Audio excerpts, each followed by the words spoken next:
মায়েরা, এখন আমরা কিছু গৌর কথা, কৃষ্ণ কথা আস্বাদন করব এবং তারপরেই আমরা লীলার মধ্যে প্রবেশ করব।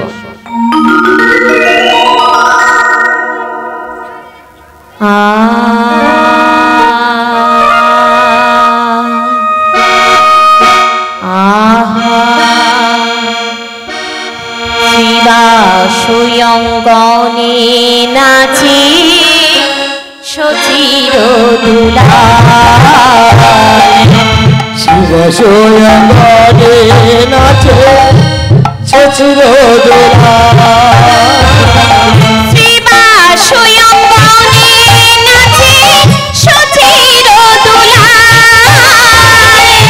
শিব সুয়ঙ্গে নাচে সচির দুলাল, শিব সুয়ঙ্গনে নাচে সচির দুলাল, শিব সুয়ঙ্গনে নাচে সচির দুলাল, সঙ্গেতে নাচে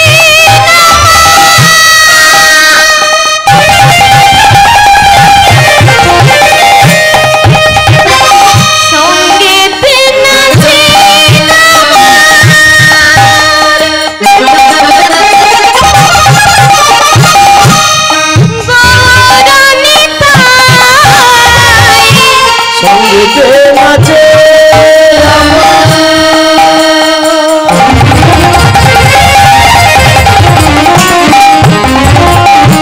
গৌরলিতা,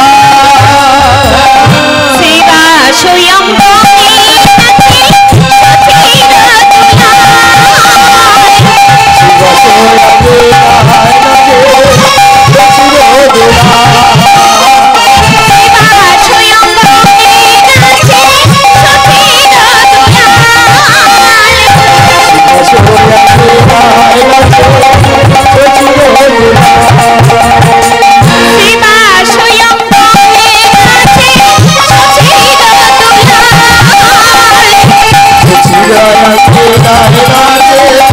সচির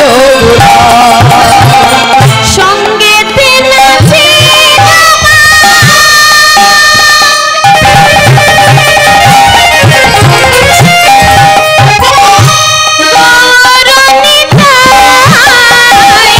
সঙ্গীতে নাচে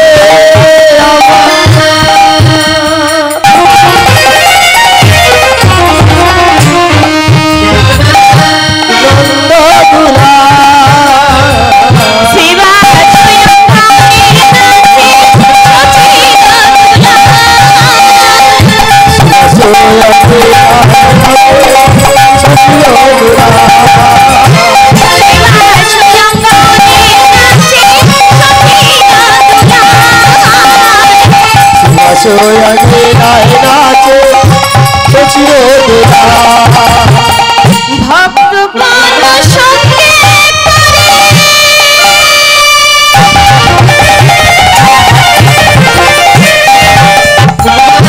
নাচে আমার গৌর হরি, ভক্তজনা সঙ্গে করে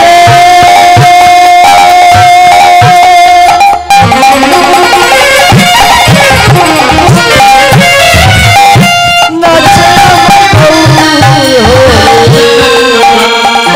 শিব সুয়ঙ্গনে নাচে সচির দুলাল, শিব সোয়াঙ্গে নাচে গন্ধ দুলাল, শিব সুয়ঙ্গনে নাচে সচির দুলাল, সোয়াঙ্গে নাচে গন্ধ দুলাল, বলি ওই তুই আমার কোলা নাচে, ওই তো আমার কোলা নাচে, ওই তুই আমার কোলা নাচে, ওই তো আমার কোলা নাচে,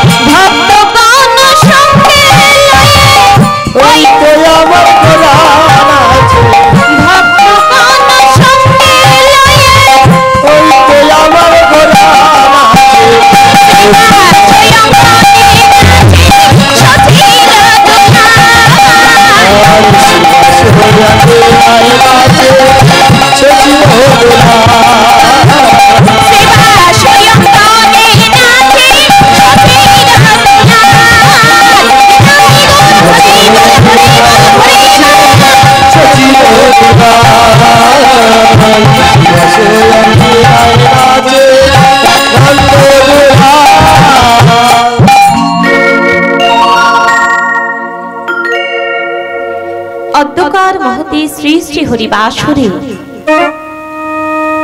সমবেত সাধু গুরু ব্রাহ্মণ বৈষ্ণব এবং আমার ভক্তমণ্ডলী আপনাদের শ্রী চরণ তলে রইল আমার অসংখ্য কোটি কোটি প্রণাম। এবং পরে আমার সমবেত মহামায়া অংশভূতা ভক্তিমতী জননী সকল আপনাদের চরণ তলে রইল আমার ভক্তিপূর্ণ অসংখ্য কোটি কোটি প্রণাম। এবং পরে আমার সমবয়স্ক ভাই এবং ভগিনী তাদের কাছে রইল আমার আন্তরিক ভালোবাসা। এবং পরে আমার ছোট ছোট ভাই এবং ভগিনী তাদের কাছে রইল আমার আন্তরিক প্রীতি এবং শুভেচ্ছা। এবং এই শ্রী শ্রী হরিবাসরটি যে নায়ক বাবু বাউনে প্রতিষ্ঠিত করেছেন তাদের রাঙা চরণ তলে রইল আমার অসংখ্য কোটি কোটি প্রণাম। কিন্তু বাবা ভক্তমণ্ডলী এবং আমার ভক্তিমতী মায়েরা আপনারা হলেন সারগ্রাহী। সারগ্রাহী কথার অর্থ হলো যাহারা অসার বস্তু ত্যাগ করে শুধুমাত্র সার বস্তু বা সার কথাগুলি গ্রহণ করেন তাহারা হলেন সারগ্রাহী। যেমন বাবা একটি রাজহংস রাজহংসী সাদৃশ্য সাদৃশ্যা, যদি একটি রাজহংস বা রাজহংসের সম্মুখে যদি একটি জল মিশ্রিত দুধের পাত্র রাখা হয় তাহলে দেখা যাবে সেই রাজহংস বা রাজহংসী অসার বস্তু জল পরিত্যাগ করে সার বস্তু দুধটুকু গ্রহণ করবে। আলোচনাই বাবা একটি বিস্তীর্ণ বালুরাশির মধ্যে যদি এক মুষ্টি চিনি নিক্ষেপ করা হয় তাহলে দেখা যাবে পিপিলিকারা অসার বস্তু বিস্তীর্ণ বালুরাশি হতে সার বস্তু চিনিটুকু গ্রহণ করবে। বাবা তদ্রূপ আমি শ্রী শ্রী গৌর গোবিন্দ লীলা বর্ণনা করতে গিয়ে সারে অসারে অনেক কথা বলবো। দয়া করে আমার অসার কথা বা অসার বস্তুগুলি ত্যাগ করে শুধুমাত্র সার কথা বা সার বস্তুগুলি গ্রহণ করবে। ভুল ত্রুটি হয়ে থাকে তাহলে দয়া করে আমার ভুল ত্রুটি মার্জনা করিবেন এবং আমাকে আপনাদের নিজ নিজ অধমা কন্যা মনে করে নিজ নিজ রাতের চরণে ঠাঁই দেবে। ইহাই মোর প্রার্থনা। এবং সর্বশেষে এই অধমা কিয়া নস্করের একটি ভক্তিপূর্ণ প্রণাম গ্রহণ করিবে।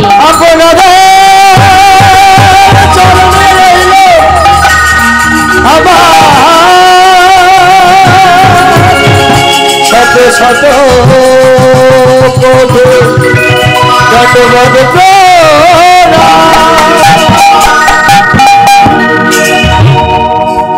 শুধু ভক্তমণ্ডলী এবং আমার ভক্তিমতী মায়েরা, আজকের আমরা এই মহতি হরিবাসরে এসেছি বটে, কিন্তু মায়েরা আজকের একটি শুভ দিন। কি দিন মা? অক্ষয় তৃতীয়া। এই অক্ষয় তৃতীয়াতে আমরা কি করে থাকি মায়েরা? আমরা কি করে থাকি অক্ষয় তৃতীয়াতে? লক্ষ্মী দেবীর পূজা করে থাকি। দেখুন মা, আমাদের বাংলা মাসের তিনটি জনপ্রিয় মাস কি কি? মাঘ মাস, কার্তিক মাস অর্থাৎ দামোদর মাস, আর বাবা বৈশাখ মাস। এই যে বৈশাখ মাস, আমরা বৈশাখ মাসে পয়লা বৈশাখ থেকে 31শে বৈশাখ পর্যন্ত আমরা কি করে থাকি মা? আমরা গৃহে সবাই কিন্তু একটি জিনিস করে থাকি, সবার গৃহে হয়ে থাকে মায়েরা, কিছু বলতে হবে। কি করে থাকি? কই মায়েরা অন্যমনস্ক হলে হবে না, এদিকে তাকান। কই মায়েরা অন্যমনস্ক হলে হবে না। মায়েরা অক্ষয় তৃতীয়াতে আমরা কি করে থাকি? পয়লা বৈশাখ থেকে 31শে বৈশাখ পর্যন্ত সবার গৃহে হয়ে থাকে কি? তুলসী তলাতে আমরা জল দিয়ে থাকি, হয়তো হয়, প্রত্যেকের গৃহে হয়। তুলসী তলাতে আমরা জল দিয়ে থাকি। তুলসী মঞ্চে আমাদের কিভাবে জল দেওয়া উচিত? প্রভাতে স্নান করে শুদ্ধ বস্ত্রে খালি পায়ে তুলসী মঞ্চে আমাদের জল দেওয়া উচিত। সেটা আমরা সবাই অবশ্য করে থাকি, কিন্তু বাবা তুলসী মঞ্চে আমাদের কোন পাত্রে জল দেওয়া উচিত? আমরা সবাই দিই, আমার মায়েরা জানেন, বলুন মাটির পাত্রে। বাহ, কিন্তু মা তুলসী মঞ্চে পিতলের পাত্র অর্থাৎ তামার পাত্রে জল দেওয়া উচিত। পিতলের পাত্র বা তামার পাত্রে জল দিতে হবে তুলসী মঞ্চে। কিন্তু বাবা আজকের যে অক্ষয় তৃতীয়া, অক্ষয় তৃতীয়া কথার অর্থ কি? অক্ষয় কথার অর্থ কি?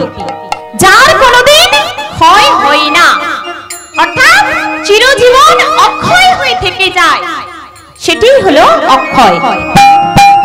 বাবা এই অক্ষয় তৃতীয়ার দিন আমাদের কি কি করা উচিত? আমরা কি কি করে থাকি? গৃহে বেশি করে পূজা অর্চনা করতে হয়, বৈষ্ণব ডেকে সেবা দিতে হয়, তাই না মা? দেখুন মা, তবেই কিন্তু প্রভু আমাদের উপর কৃপা করবেন, তাই না? প্রভু আমাদের কৃপা করছেন বলেই তো আমি আজ এই হরিবাসরে উপস্থিত হতে পেরেছি, আপনারা আসতে পেরেছেন। তা বাবা এখানে কৃপা বলা হচ্ছে কি? কৃপা, কৃ থেকে কি আসছে? করো পাবে, অর্থাৎ তুমি যাই করবে তার ফল একদিন না একদিন তোমাকে পেতেই হবে।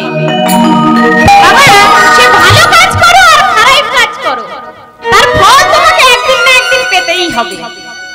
অর্থাৎ বাবা অক্ষয় তৃতীয়ার দিন আমাদেরকে শুভ কাজ করতে হয়, মানে ভালো কাজ সবসময় করতে হয়, অক্ষয় তৃতীয়াতে আরো বেশি বেশি করে করতে হয়, সেটা চিরজীবন অক্ষয় হয়ে থেকে যাবে। আর যদি মা আমরা অক্ষয় তৃতীয়ার দিন খারাপ কাজ করি, সেটাও কিন্তু চিরজীবন থেকে যাবে অক্ষয় হয়ে, তাই না বাবা? চিরজীবন সেটাও অক্ষয় হয়ে থেকে যাবে, সেই পরপারে গিয়ে তার জবাবদাহি করতে হবে, তাই না? হরি হরি হরি। তাই মহাজন বলছে আমার অবতার সার গোড়ায় অবতার, কেন না চিনিলি তারে? আমার দরবারের ধার গোড়ায় অবতার, কেমনে চিনিতাম তারে? আমার অবতার সার গোড়ায় অবতার, কেন না চিনিলি তারে? আমার দরবারের গোড়ায় অবতার, কেমনে চিনিতাম তারে? আরে করিনি রে গেল না দিয়া, করিনি বাসার গোড়ায় অবতার, করিনি রে গেল না দিয়া, করিতে লিবাস গোলামি দেবার, আপন কর্ম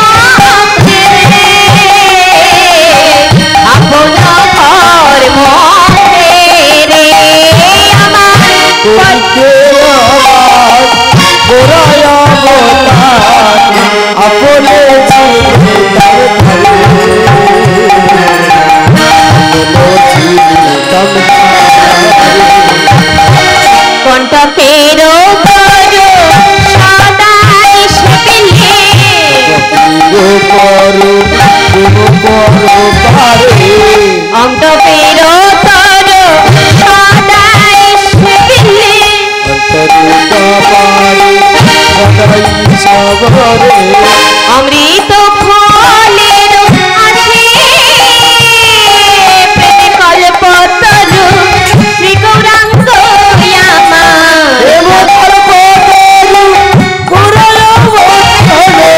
প্রেমে কল্পতরু শ্রী গৌরাঙ্গ আমার তাহারে ভাবিনি বিষে তাহারে ভাবিনি বিষে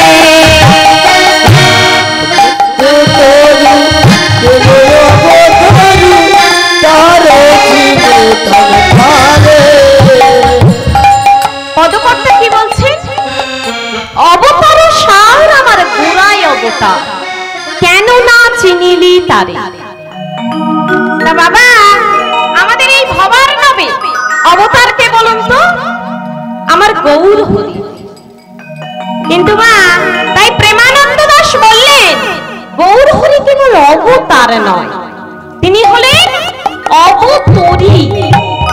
কারণ তিনি আমার প্রতি জীবের দ্বারে দ্বারে গিয়ে নাম প্রচার করেছিলেন। তাই তো বাবা, প্রতি জীবের দ্বারে দ্বারে গিয়ে নাম প্রচার করেছিলেন, তাই আজ আমরা কৃষ্ণ নাম করতে পাচ্ছি, হরি কথা বলতে পাচ্ছি। তাই আমরা আমাদের গৌর হরিকে এই মহতি হরিবাসরে ডেকে আনবো। কি মায়েরা, সবাই ডেকে আনবো তো? সবাই ডাকলে কিন্তু ভগবান আসবে, না হলে আসবে না। সবাই একসঙ্গে ডাকি দুবাহু তুলে। ওই বাবারা, দুবাহু দাঁড়িয়ে থাকলে দুবাহু তোলা যায় না, সবাই মিলে দুবাহু তুলুন। নিতাই গৌর হরি বল, হরি বল, হরি বল। দুবাহু তুলুন, নামাবেন না কেউ, দুবাহু তুলুন সবাই মিলে। আমার গৌরে লরে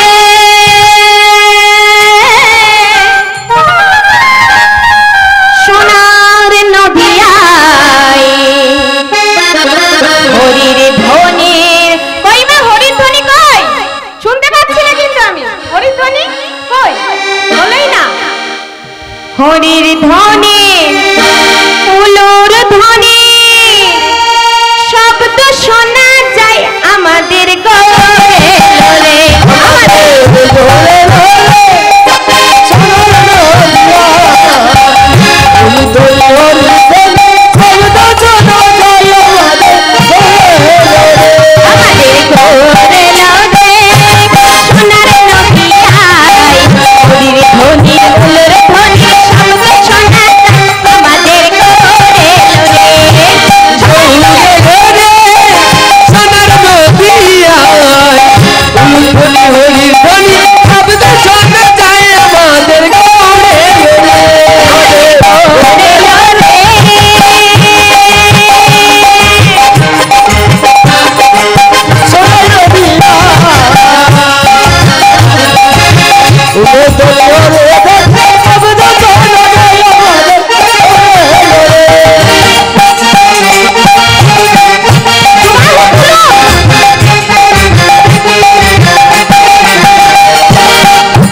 পাচ্ছি না, দাঁড়িয়ে থাকলে হাত তোলা যায় না।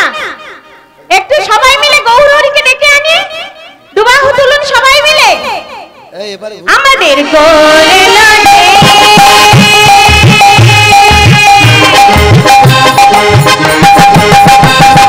সোনার নদিয়া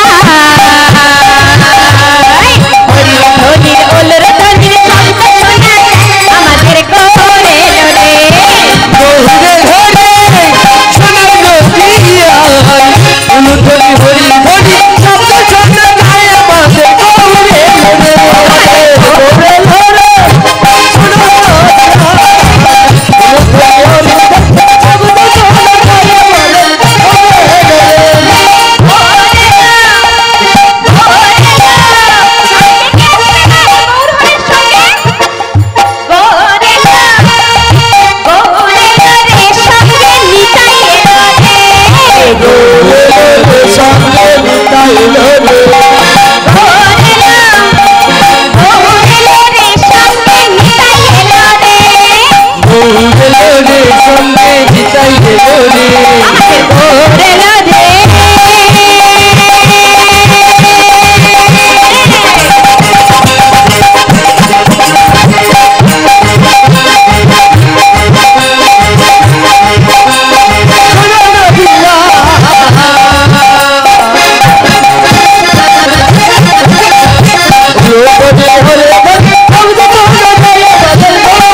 দ্বারে দ্বারে গিয়ে নাম প্রচার না করলে আমরা আজ এই হরি কথা কৃষ্ণ কথা যে বলতে পারছি তা কোনদিন বলতে পারতাম না বাবা।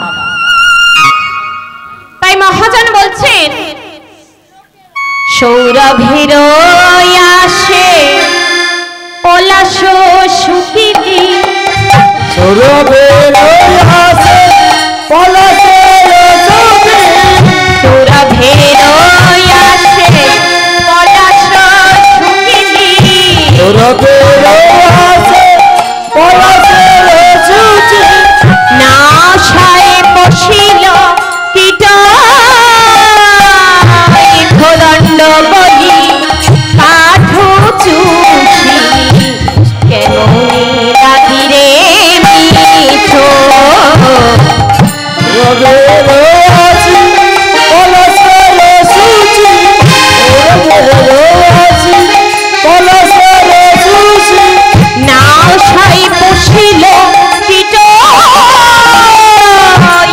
দণ্ড বলি কাঠ চুষি, কেমন লাগি রে মিঠো, কেমন লাগি রে মিঠো। পদকর্তা বলছেন, সৌরভের আসে পলাশ শুকিলি, নাশায় বসিল কীট ইক্ষুদণ্ড বলি কাঠ চুষিলি, কেমন লাগি রে মিঠো। কি বলছেন বাবা? সৌরভের আসে পলাশ শুকিলি। আমরা সৌরভের আশায় কি করছি? পলাশ ফুলকে শুনছি, তার ফলে কি হচ্ছে? আমাদের নাকে পোকা ঢুকছে। তাই বললেন, সৌরভের আসে পলাশ শুকিলি, নাশায় বসিল কীট ইক্ষুদণ্ড বলি কাঠ চুষিলি, কেমন লাগি রে মিঠো। অর্থাৎ মা, আমরা যদি আঁক ভেবে কাঠকে চুষি, আঁকের যে মিষ্টি রস আমরা কি পাবো? কই বাবারা পাবো? পাবো না। তাই মহাজন বলছেন, হার বলিয়া গলায় পরিধি সমৌন কিঙ্কর সাপ, শীতল বলিয়া আগুন পাইলি বজ্র হার বলিয়া। কি বলছেন বাবা? হার বলিয়া গলায় পড়ি সমন কিঙ্কর সাপ, শীতল বলিয়া আগুন পোহালি পাইলি বজ্র তাপ। কি বললেন তাহলে? হার বলিয়া গলায় পড়ি। আমরা হার ভেবে কি গলায় পড়লাম? না, সোনার চেন গলায় পড়লাম হার ভেবে? না, আমরা হার ভেবে এই সংসারটাকে গলায় পড়লাম। কিন্তু পরে দেখা গেল এই সংসার হার নয়, এটি হলো সমৌন কিঙ্কর সাপ। তাই বললেন কি? হার বলিয়া গলায় পড়িলি সমন কিঙ্কর সাপ, শীতল বলিয়া আগুন পাইলি বজ্র তাপ। অর্থাৎ মা, আমরা এই সংসারটাকে শীতল ভেবে এই সংসারে বজ্রের আগুন পোহালাম, কিন্তু পরে দেখা গেল এই সংসারে বজ্রের আগুন আমাদের পুড়িয়ে শেষ করে দিল। তাই মহাজন বলছেন, বাবা, কালি যা করিবা আজি তা করহ। কি বললেন? কালি যা করিবা আজি তা করহ, আজি যা করিবা তা করো এখন, কি জানি কখন যা। কি বললেন মা? তাহলে কালি যা করিবা আজি তা করহ। আমরা যে নাম ভজনটা কালকের করব বলছি, সেই নাম ভজনটা আজকেরই করো। আর পড়ে রইল, আজি যা করিবা তা করো এখন। আর যে নাম ভজনটা আজকের করব বলছি, সেই নাম ভজনটা এখনই করো। কখন যায়। অর্থাৎ বাবা আমাদের প্রাণ প্রদীপ যে কখন নিভে যাবে তার কোনো ঠিক নেই। তাই পদকর্তা বললেন, মনরে বলো হো গোবিন্দ নাম, বলো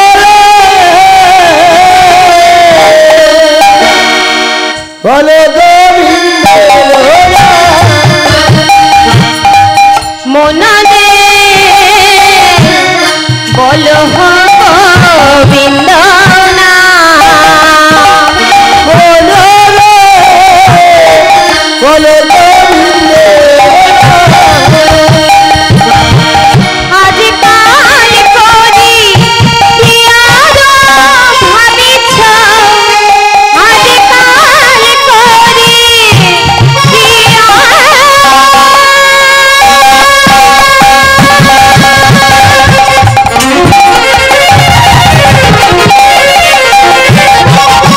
আজকাল করি কি আরো ভাবিছ, কবে তোর ঘুচিবে কাম,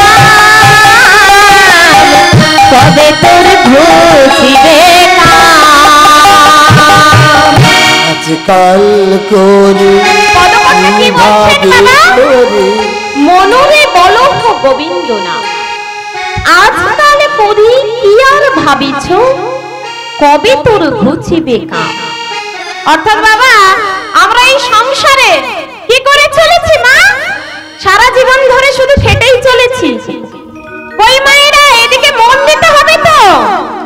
আমরা এই সংসারে শুধু কি করি? শুধু সারা জীবন ধরে খেটেই তো চলেছি, আর নাম ভজন করা হয় না।